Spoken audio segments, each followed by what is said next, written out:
ada di negara kita, termasuk kita di Kota Makassar, itu terdampak terhadap pandemi COVID, sehingga penerimaan kita baik itu dari pajak restoran, pajak hotel, pajak hiburan langsung anjlok, berada pada angka 864,31 miliar lebih.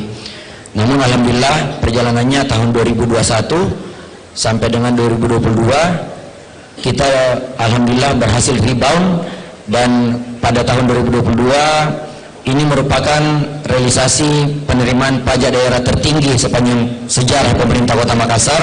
Beri aplaus luar biasa ya Bapak Ibu ya. Angka 1,18 triliun lebih. Selanjutnya realisasi retribusi daerah. Jika kita melihat grafik di atas, pada tahun 2014 realisasi retribusi kita itu berada di angka 135,77 miliar lebih, yang mana realisasi retribusi ini dikelola oleh sejumlah SKPD pengelola pendapatan. Beberapa diantaranya ada Dinas Kesehatan, Dinas Pekerjaan Umum, Dinas Penataan Ruang, Dinas Perdagangan, teman-teman kecamatan, 14 kecamatan, dan beberapa OPD lainnya. Kalau kita lihat grafik di atas, perjalanannya sampai dengan 2022 memang ada penurunan yang cukup signifikan di tahun 2017. Ini sesungguhnya disebabkan pada tahun 2017 yang lalu rumah sakit kita, Rumah Sakit Umum Daerah Dayak, itu berubah statusnya menjadi Badan Layanan Umum Daerah BLUD, sehingga penerimaan retribusi yang awalnya merupakan penerimaan penerimaan Rumah Sakit Umum Dayak yang awalnya merupakan penerimaan retribusi, akhirnya berpindah menjadi penerimaan lain-lain PAD yang sah. Pada tahun 2017 realisasi retribusi kita menjadi 72,78 miliar lebih, dan setelah mengalami fluktuatif juga penurunan pada masa pandemi di tahun 2020-2021, alhamdulillah retribusi juga mulai bisa bangkit kembali pada angka 71,47 miliar lebih. Selanjutnya realisasi hasil pengolahan kekayaan daerah yang dipisahkan, ini merupakan kinerja teman-teman pada badan usaha milik daerah, baik itu pada Perumda Air Minum, Perusda Parkir, Perusda RPH, Perusda Terminal, Pasar, dan Bank Perkreditan Rakyat. Jika kita melihat trennya pada tahun 2014 itu diawali dengan realisasi dividen kita berada pada angka 11,83 miliar lebih. Puncak tertinggi sempat pada tahun 2018 berada pada angka 49,46 miliar lebih. Kemudian perjalanannya seiring dengan masa pandemi COVID ada fluktuatif, dan terakhir pada angka 70 pada tahun 2022 realisasi hasil pengolahan kekayaan daerah kita berada pada angka 17,44 miliar lebih. Selanjutnya jika kita melihat realisasi lain-lain PAD yang sah, ini merupakan komponen penerimaan yang dikelola juga oleh sejumlah OPD, diantaranya Badan Pengelolaan Keuangan dan Aset Daerah, ada Dinas Pertanahan terkait dengan pemanfaatan lahan, dan ada Rumah Sakit Umum Daerah dan beberapa OPD lainnya.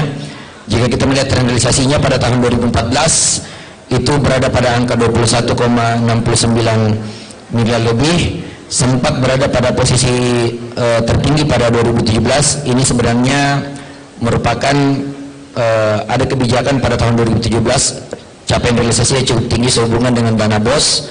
Pada saat itu dana BOS masuk sebagai komponen lain-lain PAD yang sah.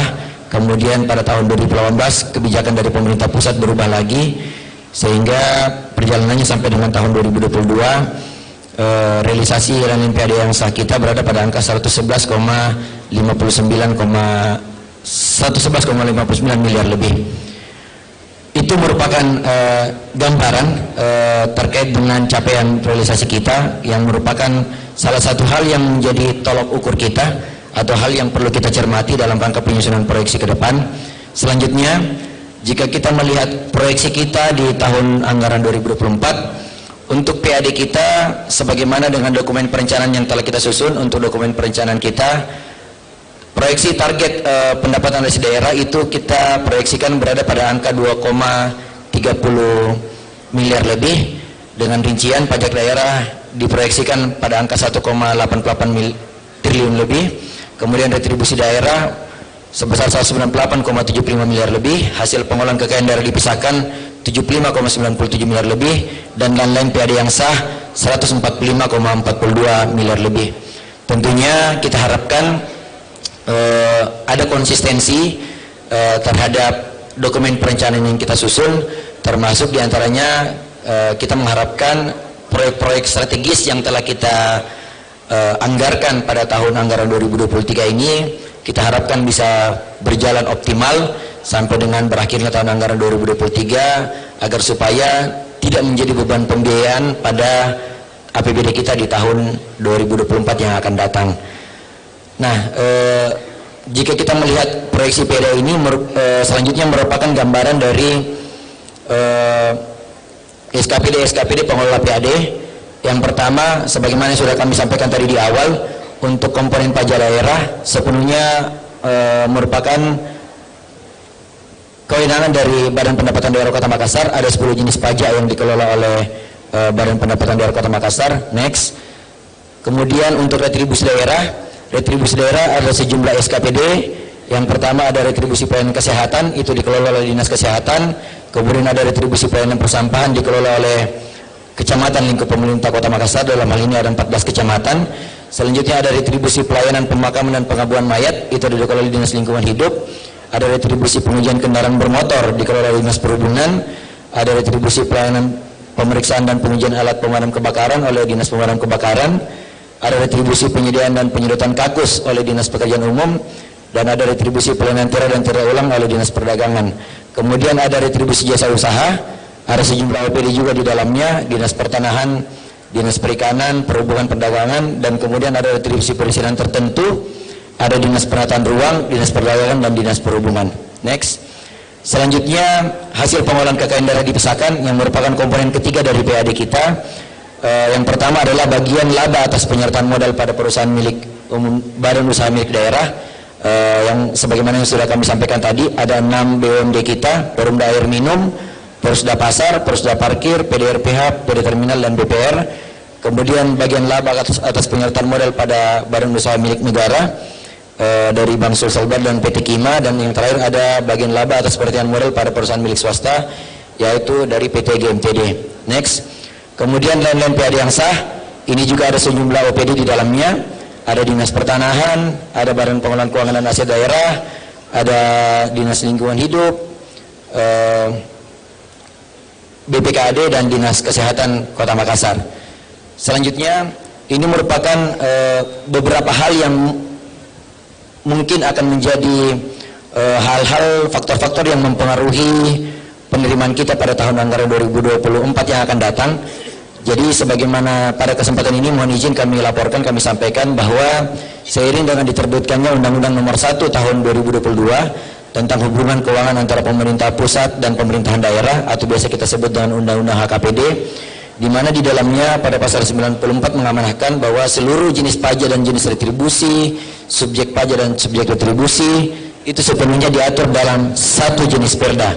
Jadi sehingga insya Allah kondisi sekarang kami laporkan bahwa rancangan perda kita tentang pajak daerah dan retribusi daerah itu telah selesai tahapannya pada harmonisasi pada Kementerian Hukum dan HAM Provinsi Sulawesi Selatan. Bahkan kemarin alhamdulillah pemerintah Kota Makassar salah satu dari 10 daerah yang menjadi daerah percontohan harmonisasi ranperda pajak daerah dan retribusi daerah oleh kantor Kementerian Hukum dan HAM wilayah Provinsi Sulawesi Selatan. Tentunya diharapkan melalui hadirnya nanti perda ini sejumlah komponen-komponen pajak dan retribusi kita yang mana dilakukan penyesuaian-penyesuaian baik dari segi jenis pajaknya maupun jenis retribusinya, penyesuaian dari tarifnya dan sebagainya. Ini merupakan hal yang dapat mendorong peningkatan PAD kita di tahun yang akan datang. Kemudian selanjutnya next. Ini merupakan sedikit gambaran strategi dan inovasi kita yang akan ditempuh khususnya terkait dengan pengelolaan pajak daerah. Sebagaimana kita ketahui yang telah disampaikan oleh Bapak Kepala Badan Pendapatan Daerah juga Kota Makassar, seiring dengan telah di launchingnya aplikasi pajak terintegrasi dan terdigitalisasi, biasa kita sebut dengan aplikasi Pakinta, insya Allah di tahun yang akan datang akan dilakukan sejumlah pengembangan, baik itu pendaftaran wajib pajak secara online, kemudian pelaporan pajak self assessment secara digital, ada fasilitas QR Code untuk pembayaran pajak, dan kemudian perluasan pembayaran pajak secara digital sehingga memberikan kemudahan kepada masyarakat Kota Makassar dalam melakukan pembayaran pajaknya, sehingga diharapkan penerimaan PAD kita semakin efektif dan semakin optimal pada tahun yang akan datang. Kemudian yang selanjutnya, yang kedua, ada upaya terkait ini. Next, ini merupakan sedikit gambaran terkait dengan statistik aplikasi Pakinta. Jika kita melihat progresnya sejak di launching pada bulan April tahun 2022 yang lalu, jumlah pengguna yang telah mendownload aplikasi ini sebanyak 2.649 pengguna posisi pada bulan Februari 2023, dan telah diakses kurang lebih sebanyak 64.689 akses, yang mana kalau kita lihat total aksesnya sampai dengan posisi terakhir berada pada angka 160.520 akses, dan yang paling terbanyak diakses adalah terkait dengan pajak bumi dan bangunan.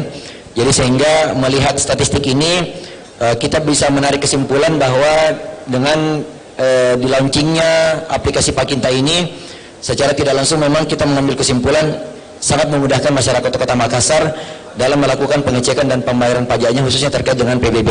Next, selanjutnya, strategi inovasi kedua adalah pemutaran data digital PBB. Ini yang kita akan tetap lanjutkan seiring perjalanan waktu kita. Pada tahun 2022 yang lalu ada dilakukan pemutaran data digital PBB pada 2 kecamatan, yaitu pada Kecamatan Tamalati dan Kecamatan Manggala, yang mana kalau kita lihat hasil dari pemutahiran ini terdapat kenaikan data NJOP kita yang cukup signifikan. Pada Kecamatan Tamalati ada kenaikan 46%, dan Kecamatan Manggala ada kenaikan 58%. Dan insya Allah di tahun 2023 ini pemutahiran data digital PBB akan dilakukan pada 2 kecamatan, yaitu Kecamatan Biringkanaya dan Kecamatan Tamalan Raya, dan insya Allah akan menyusul lagi pada kecamatan-kecamatan lainnya pada tahun-tahun yang akan datang. Selanjutnya, ini merupakan sedikit gambaran terkait dengan hasil pemutahiran data digital kita, yang mana sebelumnya peta blok PBB kita sifatnya masih belum terlalu rinci, masih belum menggambarkan kondisi yang sesungguhnya, sebagaimana arahan dari Bapak Wali Kota Makassar pada Prakorsus tahun yang lalu. Diharapkan kita sudah mulai bergerak ke metaverse. Salah satunya kita berupaya bagaimana untuk data PBB kita bisa lebih kita digitalkan melalui proses pemutahiran data PBB ini. Selanjutnya yang ketiga, terkait dengan strategi yang ditempuh untuk peningkatan pajak daerah adalah master plan reklame. Sebagaimana kita ketahui, master plan reklame ini insya Allah akan dilaksanakan di tahun 2023 dengan tujuan sebagai pedoman penyelenggaraan reklame yang memperhatikan estetika kota, tata ruang, dan sosial budaya kita yang ada di wilayah Kota Makassar. Ini juga seiring dengan program Bapak Wali Kota Makassar Next, terkait dengan Bundaran Tamalan Raya Next, dan sekaitan dengan konsep dari Bapak Wali Kota Makassar untuk Smart Panyingkulu untuk reklame kita di tahun yang akan datang. Selanjutnya next, yang terakhir adalah terkait dengan tapping box berbasis door prize, yang mana insya Allah nanti ini akan menjadi upaya kita bagaimana mendorong masyarakat untuk lebih tertib untuk mengambil struk makanannya pada sejumlah rumah makan, restoran yang ada di wilayah Kota Makassar, yang mana nanti struk makanan ini akan dilakukan semacam pengundian, berhadiah, ada door prize kepada masyarakat yang akan mendapatkan undian dari struk makanan yang dikumpulkan dari setiap transaksi para restoran-restoran ataupun rumah makan yang ada di wilayah Kota Makassar. Next, terakhir, tentunya jika kita berbicara terkait dengan peningkatan PAD, tentunya tidak terlepas dari sinergitas beberapa unsur. Yang pertama, kita tentunya membutuhkan dukungan dan pengawasan dari para Forkopimda kita di Kota Makassar, baik itu Bapak Ibu anggota Dewan yang terhormat, kemudian supporting dari pihak TNI, Polri, dan Kejaksaan. Kemudian yang kedua, tentunya untuk mengoptimalkan PAD kita di tahun yang akan datang dibutuhkan sinergitas dengan seluruh SKPD pengelola pendapatan. Tadi sudah kami sampaikan SKPD pengelola pendapatan, dan bahkan memang kita sudah lihat tadi tren realisasinya. Kita harapkan kepada seluruh OPD, baik itu pengelola pajak, teman-teman pengelola retribusi, teman-teman BUMD, Perusda, dan seluruh kecamatan dan kelurahan bisa bekerja lebih optimal di tahun yang akan datang, sehingga PAD kita bisa mencapai minimal 2 triliun sebagaimana arahan dan masukan dari Bapak Wali Kota Makassar.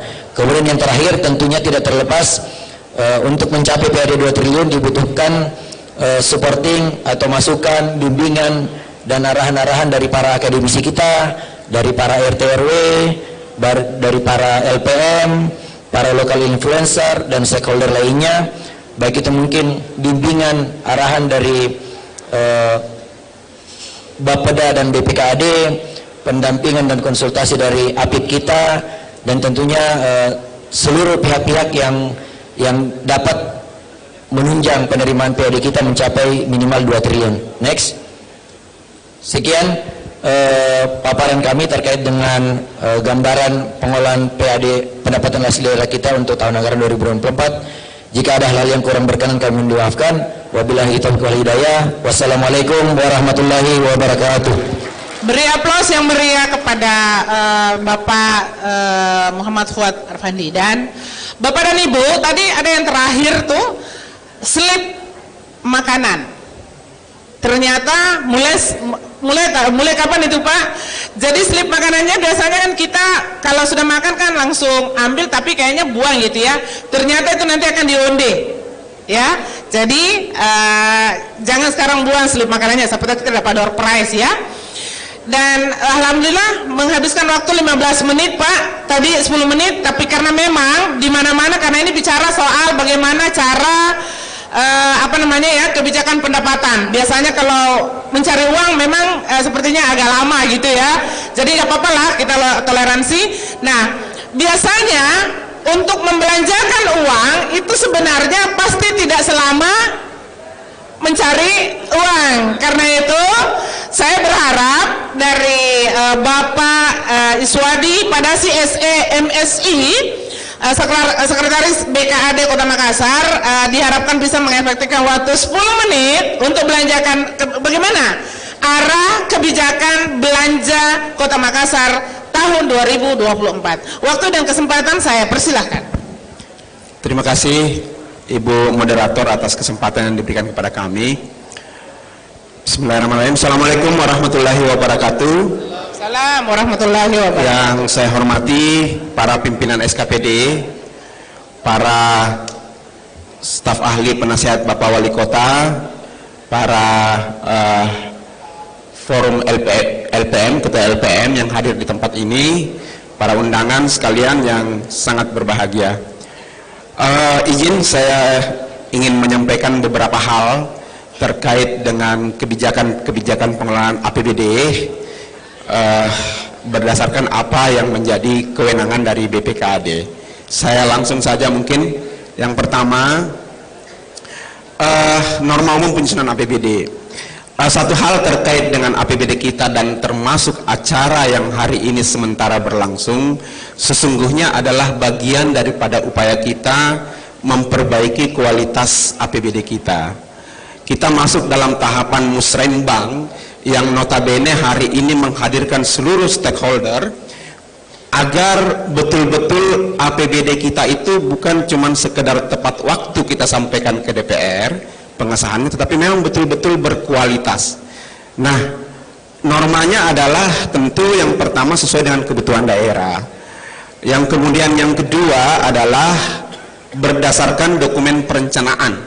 Jadi setelah ini RKPD disusun, itu kami di BPKAD akan menyusun KUA dan PPAS. Rujukannya tentu apa yang disimpulkan pada forum hari ini. Kemudian yang berikutnya adalah perlu kita ingat bahwa APBD ini mengemban fungsi yang tentu saja bersesuaian dengan apa yang menjadi kebutuhan seluruh stakeholder. Penekanan kita adalah fungsi-fungsi yang terkait dengan fungsi alokasi yang tentu saja isinya bagaimana kemudian APBD ini mampu menjawab kebutuhan masyarakat terkait dengan tingkat pengangguran, perekonomian dan segala macam. Kemudian yang kedua, fungsi distribusi ini menyangkut dengan rasa keadilan, bahwa kemudian APBD ini mampu menyentuh seluruh stakeholder terkait dengan usulan-usulan yang tentu saja berkembang pada forum ini. Dan yang terakhir adalah fungsi stabilisasi, bagaimana kemudian fundamental perekonomian daerah itu bisa dijaga secara seimbang. Kemudian masuk ke belanja daerah, dasar hukumnya harus jelas yang melandasinya. Kemudian next, ini mungkin struktur APBD kita, ini mungkin untuk highlight saja, ada pendapatan, ada belanja dan pembiayaan. Oke, next. Ini pendapatan kita untuk tahun 2023. Tadi teman-teman di Bapenda sudah menjelaskan kebijakan pendapatan khusus untuk pendapatan asli daerah. Stretching point yang ada di kami di BPKAD terkait dengan pendapatan transfer. Pendapatan transfer kita, proyeksi yang ada di 2024 ini sedikit menurun dengan proyeksi yang terjadi pada tahun ini, karena baseline datanya adalah diambil dari dokumen perencanaan. Tetapi yang pasti bukan tidak mungkin bahwa pendapatan dana transfer kita ini bisa jauh lebih tinggi, meningkat dari tahun sebelumnya. Tentu harus didukung dengan pencapaian kinerja pengelolaan keuangan yang diemban oleh seluruh SKPD pengelola dana transfer. Saya mau mengingatkan kepada kita semua terkait dengan dana-dana pembiayaan pengalokasian belanja yang sumber dananya dari pemerintah pusat, mohon untuk segera dilakukan secara tepat waktu proses penyerapannya, baik itu DAK fisik maupun DAK non fisik. Ini berpengaruh dengan target pendapatan transfer kita untuk tahun selanjutnya. Demikian juga halnya dengan performance penyelenggaraan pemerintahan kita, LPPD kita, dan insya Allah juga terkait dengan performance pertanggungjawaban pengelolaan keuangan yang saat ini kami di BPKAD sedang mendampingi tim BPK untuk pemeriksaan LKPD tahun anggaran 2022. Hal-hal ini yang sangat berpengaruh terkait dengan peningkatan pendapatan transfer kita untuk tahun depan. Saya kira itu untuk pendapatan. Oke, skip. Nah, kita bicara belanja. Belanja daerah ini yang menjadi core dari kami di BPKAD. Secara umum belanja terbagi 4, ada belanja operasi, belanja modal, belanja tidak terduga, dan belanja transfer. Dengan pembagian masing-masing rinciannya. Oke, skip. Terkait dengan belanja operasi, belanja pegawai. Belanja pegawai ini sama dengan kebijakan yang telah tahun-tahun sebelumnya, peruntukan untuk CPNSD dan P3K. Kemudian ada alokasi yang harus terpenuhi 30%, terus kemudian TPP dan akres untuk gaji. Kemudian belanja barang dan jasa, memperhitungkan estimasi persediaan barang tahun sebelumnya yang sudah ada, terus menganut asas kepatutan, kewajaran dan rasionalitas dalam menyusun belanja barang dan jasa, dan terkait dengan proses pengadaan barang dan jasanya tentu merujuk kepada Perpres nomor 16 tahun 2018. Kemudian belanja hibah dan bantuan sosial, kita punya Perwali nomor 23 tahun 2021 tentang tata cara penganggaran, pelaksanaan, penatausahaan dan pertanggungjawaban serta monitoring untuk belanja hibah. Oke, skip. Ini mungkin belanja modal, kita lewati saja, skip. Belanja tidak terduga, ini untuk mengantisipasi kondisi keadaan darurat dan mendesak, dan ini juga alokasi anggaran belanja tidak terduga ini berada di kami di BPKAD untuk keperluan penganggarannya, tentu dengan kondisi yang harus terpenuhi dalam rangka untuk pencairannya nanti untuk kondisi darurat dan mendesak. Oke, skip. Oke, kita masuk ke proyeksi belanja kita. Belanja kita untuk tahun 2024 sama konteksnya dengan pendapatan tadi. Baseline datanya adalah dokumen perencanaan yang ada. Kita melihat bahwa alokasi proyeksi belanja kita berada pada angka 4,6 triliun, menurun dari tahun sebelumnya, tetapi ini tentu saja bisa berkembang pada saat kita dalam tahap proses penyusunan perencanaan. Bisa jadi angka ini akan sangat fluktuatif berkembang nanti pada saat kita menyusun KUA PPAS, nanti pada saat tahapan penyusunan APBD. Oke, skip. secara umum kebijakan penganggaran belanja untuk tahun 2024 yang ingin kami sampaikan dari BPKD, yang pertama tentu harus mendukung visi misi Bapak Wali Kota Makassar terkait dengan program pemulihan ekonomi kota Makassar dengan konsep money follow program. Yang kedua adalah pemenuhan belanja pelayanan dasar dan standar pelayanan minimal. Ini juga diatur dalam ketentuan peraturan perundang-undangan dalam konteks menyusun APBD.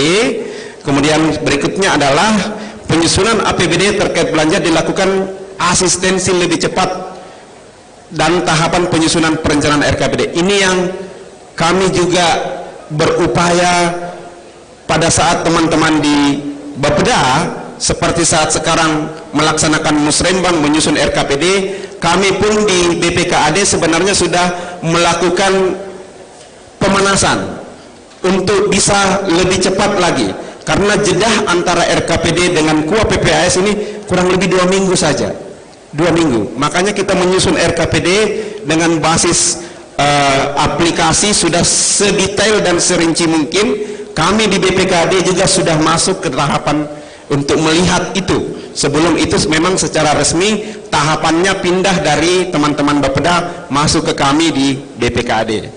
Kemudian kebijakan penganggaran belanja selanjutnya adalah pemilu dan pilkada serentak. Ini tentu akan mempengaruhi kondisi belanja APBD kita karena kita harus menyiapkan alokasi anggaran untuk pilkada nanti ke depan.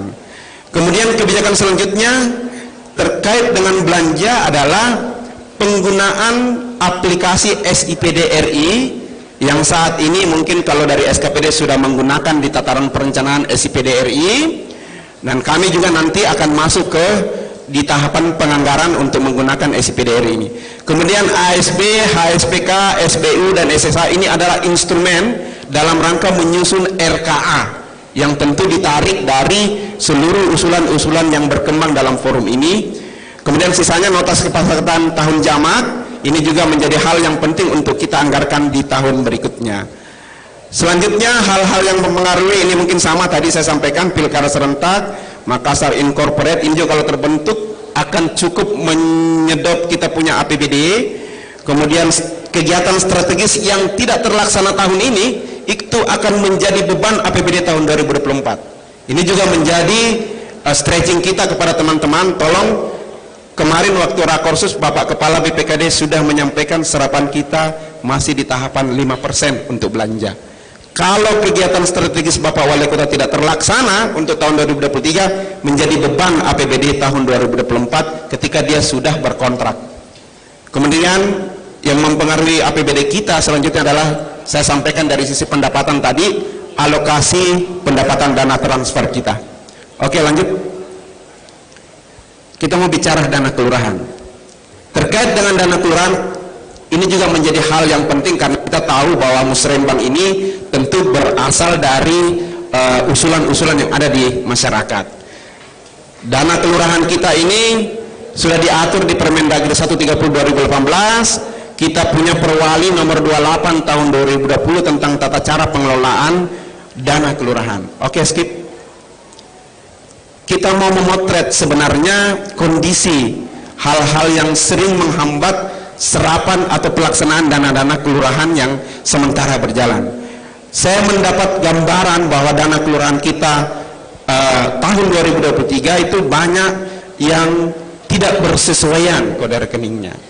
Nah, inilah potret yang ada bahwa permasalahan dana kelurahan kita itu pertama ya tidak disiapkan RAB dan KAK sehingga tidak bersesuaian lagi dengan yang direncanakan. Kemudian pemilihan kode rekening, kemampuan SDM teman-teman di kelurahan dan kecamatan, penentuan titik yang tidak terkoordinasi dengan baik sehingga double, kemudian penunjukan pelaksana yang berubah-ubah, kemudian pelaksanaan pekerjaan yang sering ditunda. Ini kita potret dari pelaksanaan dana kelurahan yang ada, karena setiap hari kami di BPKD menerima surat untuk melakukan perubahan rincian, pergeseran anggaran terkait dengan ini. Oke, next. Ini pembiayaan, proyeksi pembiayaan kita untuk tahun 2024 sesuai dengan dokumen perencanaan kita adalah 50 miliar untuk Silpa. Oke, next. Ini mungkin terakhir kebijakan pengelolaan barang milik daerah. Saya juga ingin menyampaikan karena kami di BPKD tidak cuma mengurus uang, tetapi juga mengurus barang atau aset.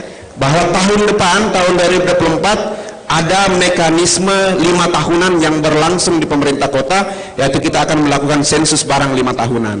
Kemudian kebijakannya adalah, yang kedua adalah standar kebutuhan barang, ketiga digitalisasi pengelolaan barang milik daerah tanah dengan memanfaatkan JIS, kemudian penyusunan RKBMD, ini sangat bersesuaian dengan konteks perencanaan dan penganggaran yang harus juga tepat waktu. Kemudian penyesuaian penataan BMD berdasarkan Permendagri 47 tahun 2021. Oke, next. Saya kira itu kami dari BPKD. Sekiranya ada hal yang kurang dari pemaparan kami mohon maaf. Sisanya saya akhiri. Wabillahi taufiq wal hidayah. Assalamualaikum warahmatullahi wabarakatuh. Beri aplaus kepada Bapak dari Sekretaris BKD dan menghabiskan waktu 14 menit. Alhamdulillah. Ya, baik Bapak dan Ibu, mari kita sama-sama menyimak pemaparan Kepala Bapeda Kota Makassar, Bapak Helmi Budiman, SSTP MM, yang akan memberikan pemahaman ke kita atau informasi kepada kita tentang seperti apa arah kebijakan pembangunan Kota Makassar 2024. Waktu dan tempat, Bapak Kepala Bapeda mohon bisa 10 menit karena kita ada, tentu kita ingin menyerap ide dan gagasan cemerlang dari Bapak dan Ibu yang ada di forum ini. Waktu dan tempat saya persilakan. Baik, bismillahirrahmanirrahim. Assalamualaikum warahmatullahi wabarakatuh. Selamat siang Bapak dan Ibu sekalian, yang terhormat para tim ahli Wali Kota Makassar. Mohon izin Prof, mohon izin Ibu Dokter, kemudian para kepala SKPD yang sempat hadir pada hari ini, para LPM, wakil kelurahan, para lurah, camat yang sempat hadir, yang tidak bisa kami sebutkan sesuatu. Mohon izin Ibu Moderator, waktunya cuma 10 menit diberikan, padahal materi saya ini banyak sekali Bu.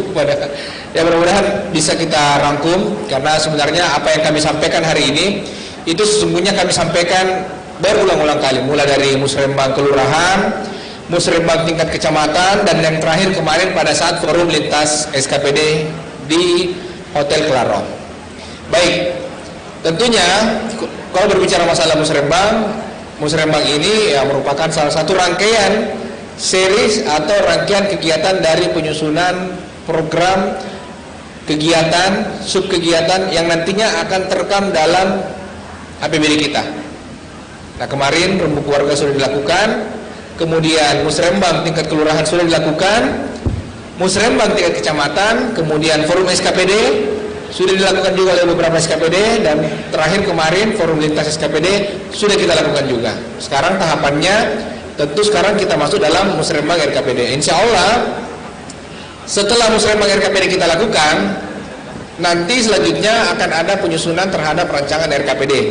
Dan tentunya sesuai dengan ketentuan peraturan, bulan Juni nanti tahun 2023 kita akan melakukan penetapan terhadap RKPD 2024.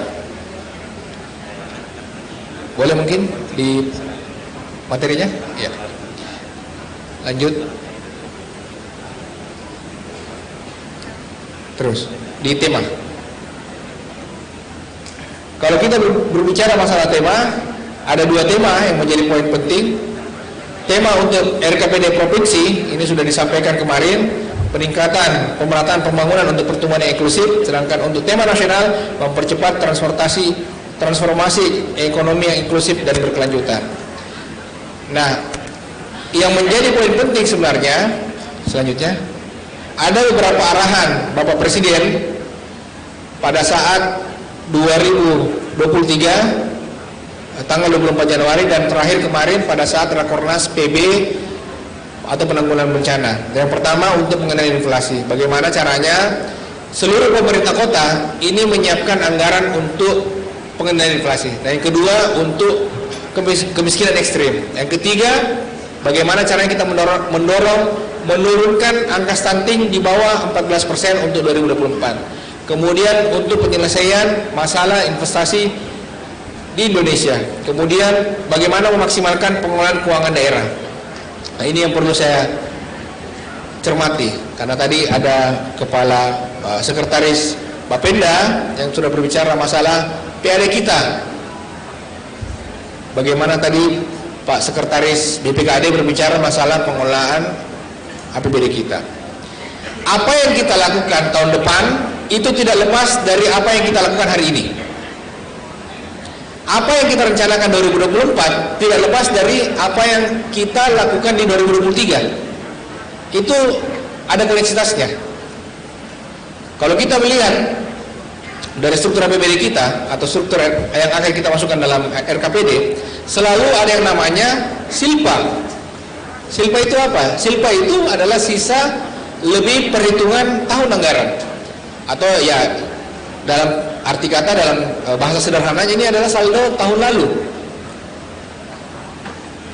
Bagaimana PAD kita sekarang? Kalau kita lihat tadi datanya yang sudah disampaikan oleh Bapenda, bagaimana PAD kita tahun depan tidak ada kenaikan yang signifikan. Bagaimana tahun depan kita mau mendorong belanja kita kalau uangnya tidak ada? Nah, sekarang bagaimana caranya kita meningkatkan PAD? Ya, salah satu caranya adalah meningkatkan belanja. Meningkatkan belanja kapan? Bukan nanti, tetapi sekarang. Sekarang bagaimana caranya uang yang sudah kita, APBD yang kita sudah setujui kemarin di tahun 2022 untuk kita pergunakan di 2023, kita belanjakan dengan segera. Nah, realisasi untuk berapa tahun lalu? Realisasi untuk tahun 2023 itu baru di angka 5%. Nah, sangat disayangkan sebenarnya. Padahal kalau kita melihat rumus pembagian anggaran kas per triwulan untuk 2025, realisasi yang kita harapkan di tahun ini untuk triwulan 1 atau sampai dengan akhir masa periode bulan Maret itu kita harapkan di angka 25%. Artinya masih ada gap 20%. Kalau kita menahan belanjanya pemerintah kota atau kita menahan belanja tak semua di SKPD, otomatis tidak ada perputaran ekonomi. Ini rumusnya. Nah, sekarang bagaimana caranya Bapak-bapak, ibu-ibu, pemangku SKPD, pemangku jabatan, tolong kita laksanakan dengan segera, karena ini juga sudah disampaikan oleh Bapak Presiden kemarin. Realisasi kita sangat-sangat rendah, baru 5%, dan kalau kita buka datanya, realisasi untuk APBD Kota Makassar sebagian besar didominasi oleh gaji. Hanya gaji pegawai. Yang merasakan manfaat dari APBD kita hanyalah pegawai. Sekarang pertanyaannya, bagaimana dengan masyarakat? Apakah kita tidak peduli dengan masyarakat? Kami, Bapeda, sudah merumuskan untuk tahun 2023 kita membagi uang ini sebagian besar kepada teman-teman kelurahan melalui dana kelurahan. Tahun lalu dana kelurahan kita cuma di angka 150 juta. Tahun ini sudah kita naikkan 3 kali lipat, bahkan lebih, di angka 500 juta dengan porsi 400 juta yang akan terbagi untuk pembangunan sarana prasarana dan pemberdayaan masyarakat. 50 juta digunakan untuk stunting dan 50 juta kita akan gunakan untuk TB. Dan rumus yang sama kita akan gunakan alokasi yang sama untuk 2024. Nah, sekarang pertanyaannya, apakah dana kelurahan sudah jalan atau tidak? Gimana? Pertanyaannya, kenapa tidak jalan? DPA-nya sudah ada. Kalau ada camat atau mungkin ada lurah yang belum memperoleh DPA-nya, minta segera.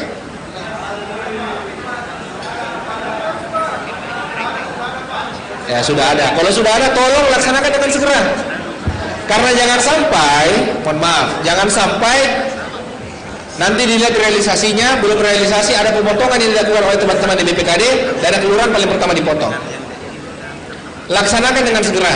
Kalau dana kelurahan bisa terlaksana dengan segera, otomatis belanja-belanja lainnya pasti akan didorong juga oleh kecamatan, oleh dinas teknis. Karena ini satu rangkaian yang cukup besar, lokomotifnya besar ini APBD kita. Berapa APBD kan? 5,6 ya? APBD kita di angka 5,6 triliun sekarang. Ini luar biasa. Dan baru tahun ini baru menyentuh angka 5 triliun. Kita harapkan tidak hanya mungkin kelurahan, kecamatan, seluruh SKPD teknis ini tolong dorong belanjanya dengan segera. Jangan takut-takut, tidak usah takut. Yang penting tidak ada mens rea dan actus rea yang kita lakukan. Mens rea perbuatan niat jahat, dan kemudian actus rea perbuatan melawan hukum. Laksanakan dengan segera. Apa yang kita lakukan, apa yang kita sudah sajikan dalam APBD kita, ini kita pergunakan sebaik-baiknya, sebesar-besarnya untuk kesejahteraan rakyat, untuk kesejahteraan masyarakat. Kalau kita tidak laksanakan, ya takutnya saya nanti ujung-ujungnya nanti akan dipotong pada saat perubahan. Itu menjadi poin penting. Kemudian poin ke-6 yang disampaikan oleh Bapak Jokowi kemarin pada saat rapat Forkopimda untuk menyusun master plan penataan kota, kemudian untuk menjaga stabilitas politik dan keamanan, dan yang terakhir untuk menjamin kebebasan beragama. Nah, untuk poin 7, tentunya 2024 karena merupakan tahun politik, perlu kita perhatikan bahwa akan ada agenda besar kita. Otomatis karena ada agenda besar, belanja-belanja kita akan kita dorong lebih banyak untuk pelaksanaan pilkada maupun pileg tahun 2024. Kemudian lanjut untuk berkaitan isu strategis, ada beberapa isu strategis berkaitan dengan peningkatan kualitas SDM, kemudian kemacetan, persampahan, cadangan baku dan air bersih dan sanitasi, RTH, peningkatan imunitas kesehatan, dan yang terakhir peningkatan ekonomi yang kuat. Kemudian inilah permasalahan yang selalu terjadi bertahun-tahun di Kota Makassar, bagaimana peningkatan angka kemiskinan, kemudian tata kelola pemerintahan, kemudian belum optimalnya pelayanan publik yang somer dan smart, kemudian peningkatan pengangguran dan kemiskinan, kemudian ketimpangan pendapatan masyarakat atau Gini rasio, dan yang terakhir berkaitan dengan ketersediaan infrastruktur perkotaan. Nah, kemarin kita juga sudah melakukan yang namanya rakorsus. Kita sudah laksanakan di sana, kita sudah lihat realisasi bagaimana SKPD kurang maksimal dalam melakukan realisasi belanja di tahun 2022 kemarin. Jadi ada anomali yang terjadi di pemerintah kota ini. Kenapa? Tahun lalu teman-teman Bapenda ini sangat-sangat berhasil. Angka 1,3 triliun di tengah-tengah krisis, di tengah-tengah kebangkitan ekonomi, itu luar biasa. Dan ini kita harus berikan apresiasi. Tetapi di satu sisi belanja kita sangat-sangat rendah. Rata-rata SKPD itu di bawah 80%. Bahkan untuk dinas PU 60%. Untuk dinas PU hanya di bawah kisaran 50-60%. Nah, sekarang tolong teman-teman SKPD, khususnya yang hadir, kenapa kami undang banyak SKPD hari ini? Mulai dari operator kelurahan, kasubag perencanaan, lurah, seluruh SKPD kepala bidang kami undang. Karena kenapa? Ini data dan faktanya. Mau kita lihat belanja kita cenderung tidak didukung oleh SKPD. Kita sudah merencanakan dengan baik, APBD kita disetujui dengan baik oleh DPRD, tetapi pada saat realisasi belanja ini sangat-sangat miris. Kami berharap tahun ini tidak terjadi lagi. Kami berharap anggaran kas yang kita sudah atur besar di awal tahun ini bisa kita support oleh SKPD. Jangan hanya memperhatikan belanja-belanja gaji saja dan belanja TPP saja. Jangan. Tolong belanja kita didahulukan belanja kepada masyarakat. Pelaksanaan rapat-rapat kegiatan ini juga sangat berkaitan dengan belanja terhadap masyarakat. Karena kalau kita misalnya belanja, taruhlah kita memesan catering, tentunya pengusaha-pengusaha catering di kota ini pasti akan belanjanya di pasar juga. Akan ada permintaan, akan ada domino efek dari pemesanan yang kita lakukan. Ini kita berharap hal yang sama dilakukan oleh SKPD. Karena kita menargetkan tahun depan PAD kita minimal kurang lebih 2 triliun. Kemudian ini tadi kami sampaikan ada beberapa data. Pertama, pertumbuhan ekonomi kita cukup baik, 5,4, tetapi boleh kita buka pertumbuhan ekonomi kita sebagian besar tidak didukung oleh realisasi yang ada di SKPD. Karena kita menahan belanja di tahun lalu. Sekarang kami minta, ini berkali-kali kami sampaikan, tolong prioritaskan belanja APBD kita di tahun 2023 ini. Tolong. Karena kenapa? Penentu perputaran atau pemulihan ekonomi itu sebagian besar ditopang oleh pemerintah nantinya. Lanjut, berkaitan dengan capaian pembangunan Kota Makassar. Kemudian lanjut untuk persentase penduduk miskin, ini juga mengalami penurunan cukup signifikan. Rasio Gini kita ada peningkatan, ada gap antara masyarakat kita di Kota Makassar. Kemudian tingkat pengangguran terbuka ini mengalami penurunan juga. Kenapa tingkat pengangguran terbuka ini menurun? Sebenarnya ada beberapa faktor hal, tetapi boleh saya bilang tingkat pengangguran terbuka ini menurun karena tidak ada kesempatan yang dibuka di Kota Makassar. Proyek-proyek strategis kita tidak berjalan tahun lalu. Makanya orang-orang urban yang datang ke Makassar ini bergeser mencari peruntungan di kota lain. Artinya apa? Boleh kita lihat mungkin nanti tahun 2023 kalau kita tidak lakukan proyek strategis, bisa saja nanti pertumbuhan ekonomi kita tidak lagi positif nanti di tahun depan. Bisa saja nanti menurun daripada tahun 2022 kemarin. Lanjut, untuk inflasi, boleh kita lihat bahwa inflasi kita cukup mengendalikan inflasi di tahun 2022 kemarin. Dan yang terakhir, berkaitan dengan IKU, saya rasa boleh kita lihat beberapa angka yang kami sajikan. Kemudian untuk pendapatan dan belanja, inilah proyeksi yang kita dapatkan, bahwa ternyata tahun 2023 belanja 5,6 triliun lebih akan mengalami penurunan kurang lebih 1 triliun rupiah. Artinya apa? Porsi belanja kita di SKPD akan semakin sedikit. Karena kenapa? Tidak ada lagi saldo yang tersisa. Tahun 2023 kemarin kita cukup tertolong karena ada saldo, banyak saldo. Kalau ibu rumah tangga atau keluarga punya saldo yang banyak, itu bagus. Tetapi kalau pemerintah punya banyak saldo, penerimaan pembiayaan kita 892 miliar, ini tidak bagus, tidak sehat untuk ekonomi negara, tidak bagus untuk pertumbuhan ekonomi kita. Artinya apa? Kita menahan belanja di masyarakat. Kalau kita menahan belanja masyarakat, pastinya ada kecenderungan, pasti akan ada rasio gini, jenis rasio yang semakin besar atau semakin lebar. Yang kedua, akan ada fluktuasi harga yang terjadi di masyarakat. Entah dia karena kurangnya permintaan atau kurangnya barang yang beredar. Ini yang terjadi. Makanya di Makassar ini ada anomali yang cukup luar biasa.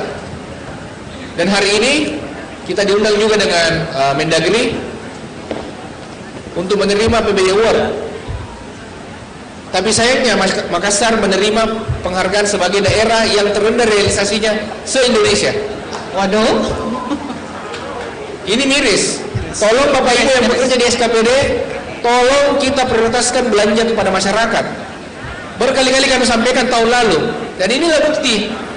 Tahun depan kenapa PBD kita turun? Karena tahun ini kita ditopang oleh saldo kita. Ya, sekarang bagaimana tugasnya Bapak dan Ibu sekalian yang bertugas mungkin sebagai PPTK, bertugas sebagai PPK, bertugas sebagai kepala SKPD, pejabat pembuat komitmen, kuasa pengguna anggaran dan pengguna anggaran, tolong realisasikan belanja dengan segera. Anggaran kas kita sudah susun sedemikian rupa, kita besarkan di awal tahun. Tetapi nyatanya belanja kita hanya 5%. Ini miris. Banyak saldo yang tersisa atau tersimpan di Kasda, tetapi tidak termanfaatkan. Tolong kita lakukan percepatan dalam rangka perbaikan atau pemulihan ekonomi kita. Nah lanjut, olehnya itu, sebagaimana tema kita Rakorsus tahun minggu kemarin atau dua hari lalu, mengaitkan tema Rakorsus, kemudian arahan Bapak Presiden, sehingga Kota Makassar menentukan tema RKPD untuk 2024 percepatan Makassar menuju resilient city dengan pertumbuhan yang inklusif. Di mana kalau kita baca atau kita lihat datanya, jumlah usulan musrembang kemarin terbanyak berdasarkan data dari Kecamatan Makassar sebanyak 240 usulan. Kita beri plus dulu. Plus dulu untuk Kecamatan Makassar dengan usulan 240. Dan yang terakhir untuk Kecamatan Sangkarang sebanyak 41 usulan. Oke, Sangkarang ya. Ya. Kemudian untuk jumlah usulan dana kelurahan terbanyak merupakan Kecamatan Makassar juga 157 usulan, dan yang terakhir untuk Sangkarang sebanyak 26 usulan. Kita berikan plus dulu untuk teman-teman LPM dan teman-teman lurah yang sudah mengawal musrembang kelurahan dan musrembang kecamatan, dan kita berharap data-data ini bisa segera nanti dirampungkan di komisi sebentar, dan mudah-mudahan tidak banyak permasalahan yang terjadi pada saat kita rapat komisi nantinya. Kemudian untuk jumlah usulan musrembang sektoral ini paling banyak diserap oleh Dinas PU sebanyak 527 usulan. Mudah-mudahan Dinas PU bisa segera merealisasikan, karena tahun 2023 ini banyak juga usulan-usulan yang tidak terakomodir. Mudah-mudahan untuk 2024 ini bisa disetujui dan diakomodir dan dilaksanakan dengan segera. Kemudian untuk Dinas PU lanjut, ini sebanyak 58 miliar. Selanjutnya Dinas Perhubungan sebanyak 10 miliar. Dan yang paling rendah Kelurahan Tamalaba sebanyak 4 juta rupiah. Kemudian untuk fisik dan usulan fisik paling banyak di Kecamatan Makassar sebanyak 102 usulan, dan tentu saja yang paling rendah kembali Kecamatan Kepulauan Sangkarang karena hanya memiliki 3 kelurahan di dalamnya. Kemudian lanjut, berdasarkan data usulan fisik dana kelurahan untuk Talok terbanyak sebanyak 5 miliar dan Sangkarang sebanyak 900 juta. Kemudian lanjut untuk usulan pemberdayaan masyarakat Panakukang terbanyak sebanyak 69 usulan, dan Kepulauan Sangkarang terbanyak sebanyak 20 usulan.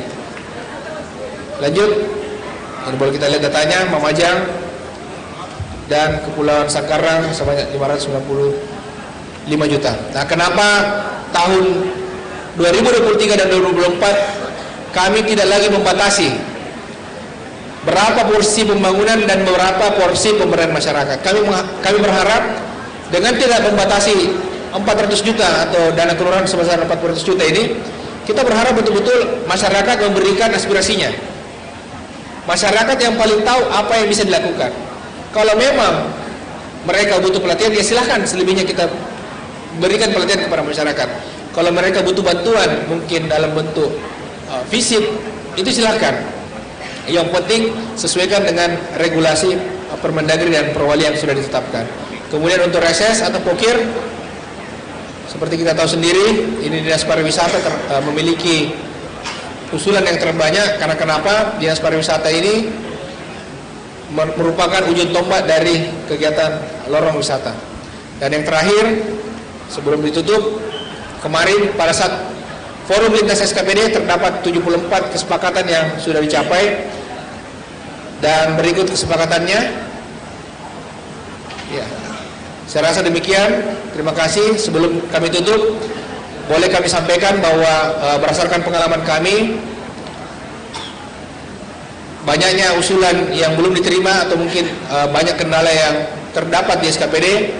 Olehnya itu, melalui forum yang terhormat ini, perkenankan kami untuk men-share nomor kontak person kami apabila mungkin ada masalah yang terjadi di pemerintah kota, baik mungkin masalah perencanaan dan pembangunan, dana kelurahan atau apapun itu, silahkan mungkin bisa disampaikan kepada kami supaya kami bisa dapat menjembatani kepada teman-teman SKPD.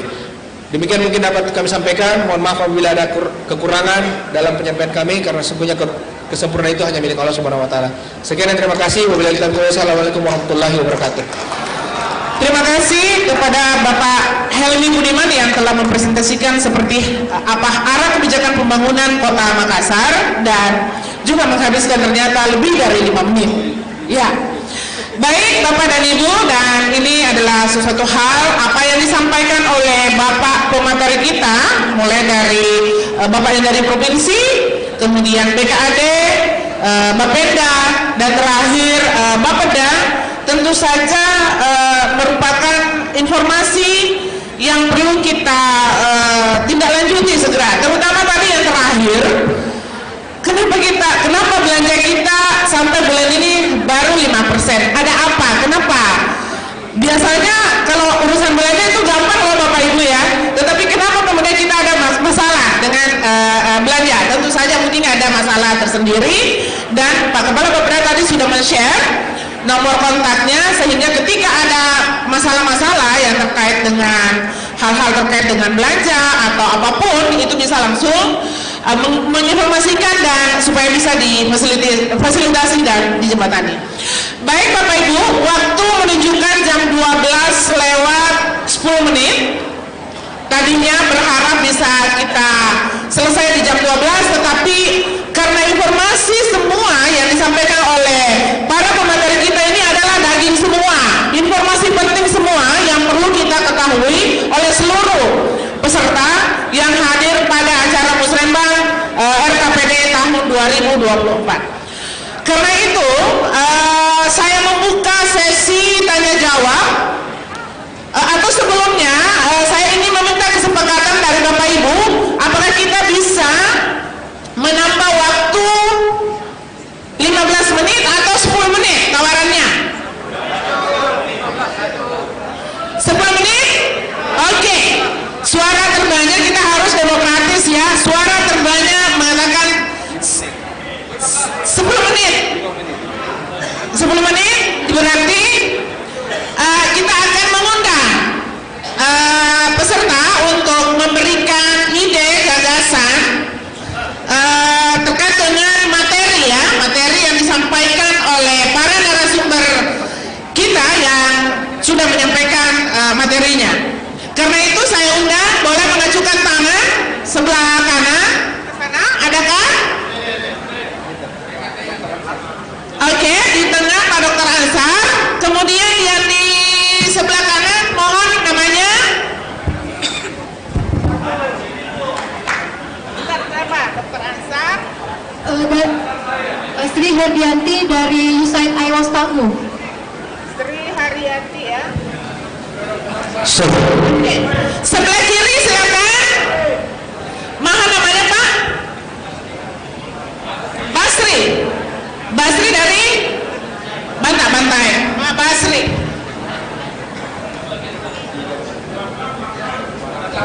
Oke, untuk sementara 3 dulu.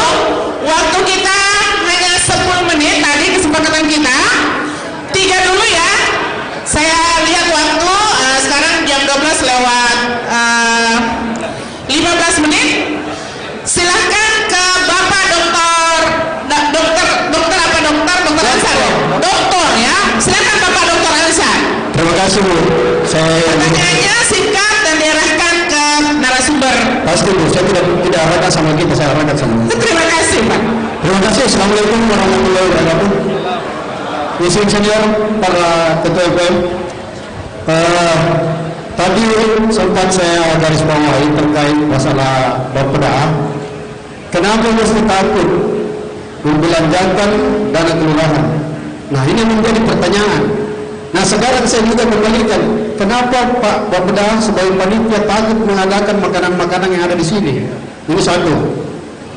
Waktu kita di Klaro tidak seperti ini, kita kaya, mau cari makan di Danang ada. Sekarang kita miskin. Itu yang pertama. Yang kedua, kalau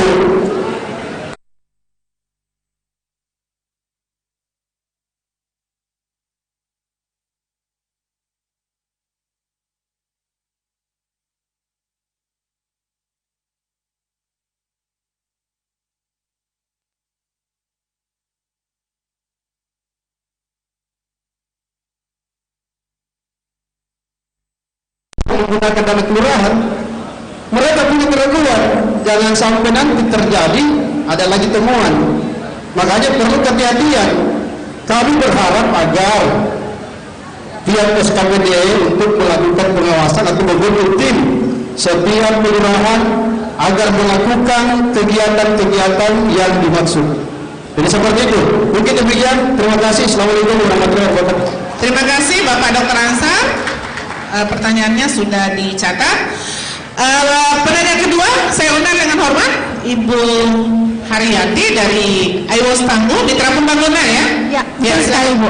Ya, terima kasih. Perkenalkan, nama saya Sri Nardianti dari program USAID IWOS Tangguh, Mitra Pembangunan Pemerintah Kota Makassar.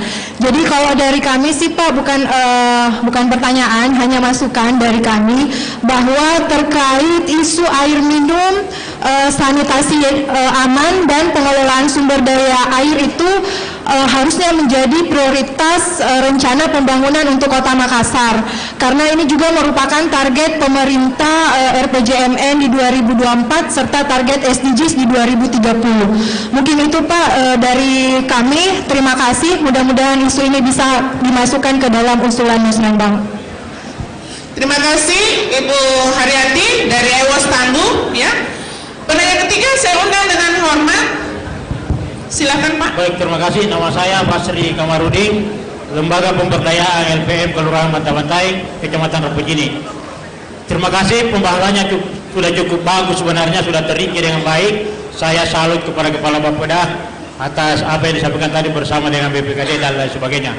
Yang saya pertanyakan sini, yang pertama, kami ingin hasil musrenbang kali ini betul-betul berubah dari yang lalu. Jangan sama Ji. Harus berubah dalam arti bahwa pembangunan yang dilaksanakan di tingkat kelurahan maupun di tingkat kecamatan itu kalau bisa harus komplit serentak, jangan berat sebelah, misalnya hanya di infrastruktur tetapi di bidang kesehatan dilupa. Jadi kalau kesimpulan saya, semua item ini, bidang ini harus nampak di kelurahan maupun di kecamatan. Kemudian yang terakhir, saya kadang-kadang juga merasa melihat banyaknya SKPD yang begitu tidak mencapai serap anggarannya. Sebenarnya apa yang ditakuti? Kalau belanjanya memang benar, jadi kami ingin transparansi itu.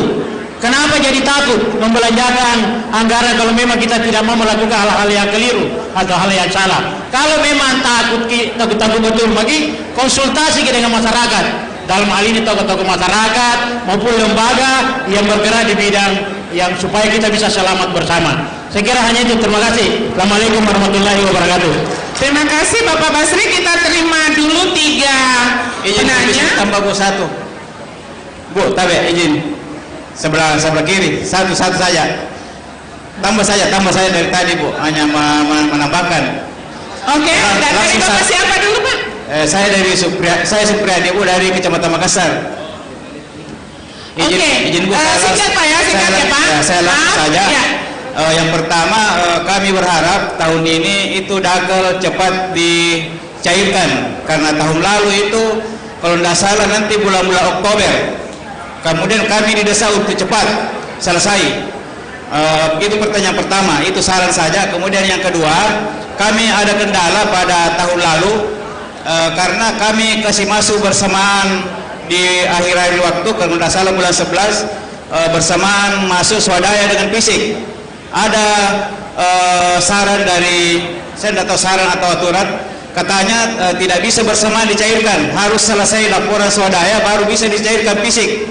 Pertanyaannya, apakah benar ini ada aturannya seperti itu atau tidak ada? Karena bersamaan masuk proposalnya, tapi katanya swadaya harus selesai dulu swadaya, sementara waktunya harus masuk laporan bulan 5, tanggal 5 bulan Mei, tanggal 5 November pada saat itu. Ya, padahal tim kami sudah siap untuk ini. Mungkin penjelasan. Terima kasih. Oke, terima kasih. Cukup dulu ya Bapak Ibu. Narasumber akan merespon atas pertanyaan maupun saran dari Bapak Ibu. Silakan Bapak Ibu, silakan Bapak direspon, mulai dari kita dulu mungkin Pak, dari BKAD ya. Iya. Ya, terima kasih Ibu moderator. Mungkin saya akan menjawab beberapa pertanyaan yang bersesuaian dengan kami. Jadi memang isu dana kelurahan ini juga menjadi hal yang menjadi pencermatan di kami di BPKD terkait dengan penanya terakhir Bapak, ya, bahwa jangankan di bulan Oktober Pak, Saat ini pun biasanya teman-teman dan pada saat baru saja APBD ditetapkan, itu sudah ada beberapa SKPD yang bermohon untuk melakukan pergeseran atau perubahan rincian. Ini tentu itu kalau dia melihat kegiatannya dia mau laksanakan. Tapi kalau nanti dia mau laksanakan nanti seperti tadi Bapak sampaikan, nanti di bulan Oktober dilihat pagunya, oh ternyata keliru, baru dia mau usulkan lagi untuk digeser atau dan segala macam. Belum kita berbicara secara real seperti apa bentuk daripada pelaksanaan kegiatan ini. Nah, dana kelurahan ini tadi sependapat bahwa sebenarnya dari sisi regulasi, ya, instrumen yang ada, penyediaan alokasi anggaran sebenarnya hampir pasti kita bisa berkesimpulan tidak ada masalah sebenarnya, tidak ada masalah. Nah ini juga yang menjadi pencermatan kami juga di BPKD, kenapa ini terlambat dieksekusi oleh teman-teman kita di kecamatan dan kelurahan. Tadi saya sudah paparkan potret kami di BPKD, bisa saja ada persepsi yang berbeda terkait dengan apa yang kami cermati, termasuk misalnya kualitas SDM kita, ya, perencanaan yang hari ini kita susun dalam bentuk musrembang, ya, itu mungkin bisa saja tidak cukup detail kita berbicara sehingga kita sampai pada kesimpulan keliru menentukan rekening, keliru mendefinisikan apa yang menjadi aspirasi dari masyarakat yang bersesuaian dengan regulasi. Nah ini yang tentu di forum ini, ya sekali lagi saya sampaikan sedapat mungkin usulannya Bapak Ibu sekalian ya punya semacam KAK atau RAB lah untuk sifatnya yang fisik, supaya teman-teman yang teknis di SKPD mampu menangkap itu, mampu memetakan kalau KAK-nya bilang begini, RAB-nya bilang begini, ini mungkin yang bersesuaian dengan kode rekeningnya, sehingga pada saat APBD sudah ditetapkan tidak lagi kita berdebat terkait dengan itu karena sudah jelas. Nah ini yang tidak matang di sisi pada saat kita merumuskan itu. Seringkali kita cuma menyampaikan saya mau bangun ini, saya mau bangun ini, detailnya seperti apa. Saya kira itu dari kami, mungkin nanti akan ditambahkan oleh rekan-rekan dari teman-teman dari Bapeda terkait dengan pengelolaan dana kelurahan. Ya, terima kasih. Terima kasih Bapak atas penjelasannya. Saya persilahkan ke Bapak. Ya, baik. Terima kasih Ibu Moderator untuk kesempatannya. Untuk yang pertama tadi Pak Dr. Ansar, mohon maaf Pak karena kayaknya memang saya sudah tegur langsung hotelnya. Iya, kayaknya memang meskipun satu grup kayaknya beda. Claro yang paling bagus pelayanannya. Iya. Tapi tadi pihak hotel juga menyampaikan dia sudah maksimalkan, ya, tapi nampaknya juga ada peserta juga yang ambil double Pak Ansar. Ini yang masalah karena budayanya kita ambil double, padahal itu kan jatahnya ada yang untuk lain, ya. Tapi mudah-mudahan Pak Ansar ini menyentil juga rekan-rekan yang lain ini supaya jangan ambil double. Ya baik. Yang kedua berkaitan dengan dana kelurahan, saya rasa ini perintahnya jelas Pak. Begitu DPA diterima, begitu Perda sudah ditetapkan, Perda ini kan sudah punya kekuatan hukum. Otomatis yang namanya Perda itu wajib dilaksanakan. Kalau sudah terima DPA, itu sudah bagus.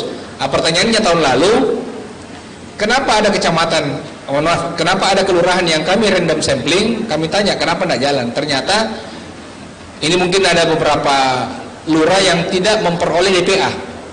Nanti bulan 10 tadi yang ditanya tadi, mungkin salah satunya.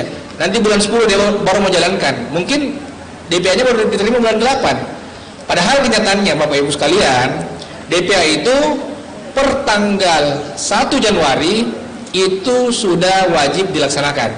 Karena yang namanya APBD, misalnya APBD tahun 2024 atau maaf tahun 2023, APBD itu berlaku dari tanggal 1 Januari sampai dengan tanggal 31 Desember. Kalau ada mungkin Bapak dan Ibu Lurah, Bapak dan Ibu LPM yang belum menerima DPA, minta segera. Itu menjadi pertanyaan, kenapa tidak dikasihkan DPA-nya? Dan saya yakin bukan camatnya yang tidak mau menyerahkan, mungkin terlupa, mungkin operator di kecamatan Kasubag Perencanaan lupa menyerahkan sama Bapak Ibu sekalian. Makanya minta dengan segera, apalagi namanya lurah, tanggung jawab lurah itu ada dua. Selain dana kelurahan menjadi KPA, ada juga yang namanya BOP kelurahan. BOP kelurahan ini apa dalamnya? BOP kelurahan ini disinilah penempatan gaji RT/RW. Di BOP kelurahan disitulah disiapkan untuk ATK pengelolaan kelurahan. Kalau DPA BOP kelurahan baru dicairkan bulan 10, bulan 1 sampai bulan 9 pakai uang apa? Itu menjadi pertanyaan. Makanya kalau bisa setelah acara ini tolong bagi lurah, Bapak dan Ibu lurah, Bapak dan Ibu LPM yang belum melihat DPA, tolong diminta dengan segera. Karena kami tidak mau alasan-alasan bahwa DPA-nya belum diterima. Tangan. Sebentar Pak. Iya. Sebentar Pak ya, sebentar. DPA belum diterima, itu yang menjadi alasan biasanya. Tapi kami minta melalui forum yang terhormat ini, kami sudah ingatkan berkali-kali, baik di Musrembang tingkat kelurahan, tingkat kecamatan, tolong tahun ini dana kelurahan itu kita maksimalkan. Bisa saja nanti kalau realisasinya bagus tahun ini, tahun 2024 begitu kita punya spare anggaran, kita tambah lagi nanti untuk dana kelurahan. Nah, yang kedua berkaitan dengan Ibu Sri Haryati, berkaitan dengan isu air minum, sanitasi dan segala macamnya. Ini terima kasih saran dan masukannya Bu. Tentu berkaitan dengan sanitasi dan air minum ini menjadi kewajiban kita untuk pemerintah Kota Makassar sebagai bagian daripada pelayanan dasar di Kota Makassar. Kemudian yang ketiga berkaitan dengan pertanyaan dari Pak Basri dari Bantaeng. Ini saran juga. Terima kasih Pak, mudah-mudahan hasil Musrembang untuk tahun 2024 ini sudah semakin baik, sudah semakin inklusif dan semakin terintegritas dan memiliki koneksitas antar satu SKPD dengan koneksi SKPD lainnya. Dan tentu saja berkaitan dengan serapan anggaran, tadi saya sudah sampaikan bahwa yang namanya serapan anggaran, tolong kita sudah atur sedemikian rupa, kita berharap APBD ini digunakan sebaik-baiknya dan sebesar-besarnya untuk kesejahteraan masyarakat Kota Makassar. Kemudian yang terakhir apa tadi? Terkait dengan itu Pak, tadi regulasi sudah ya, soda yang dakal. Iya. Berkaitan dengan dakal, saya rasa tidak demikian Pak. Mungkin ada pemahaman yang salah. Makanya tadi saya sudah share nomor telepon saya. Kalau misalnya ada keluhan atau mungkin ada kesulitan yang terjadi di pemerintah kota, kontak saya Pak, nanti saya bantu fasilitasi supaya bisa dapat solusi dengan segera. Mungkin demikian. Oke, terima kasih. Itu tadi respon ketiga narasumber sesuai dengan saran dan masukan. Mohon maaf Pak, sekarang waktu menunjukkan 12:30 dan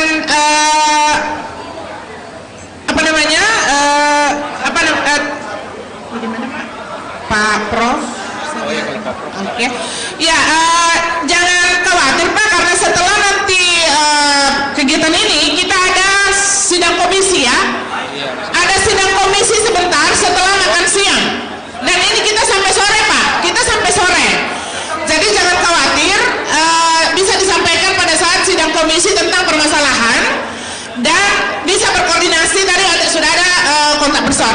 Nah, mungkin waktu saya berikan ke Pak Ketua Forum Kota Sehat, ini juga penting untuk kita dengar untuk menuju Kota Makassar yang kuat atau yang tangguh. Waktu dan kesempatan saya persilakan kepada Pak Prof.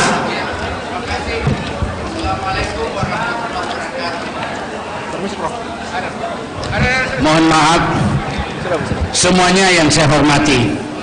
Ada dua pokok yang saya mau sampaikan. Yang pertama secara umum tadi dari DPR, kemudian dari kecamatan, kemudian dari siapa-siapa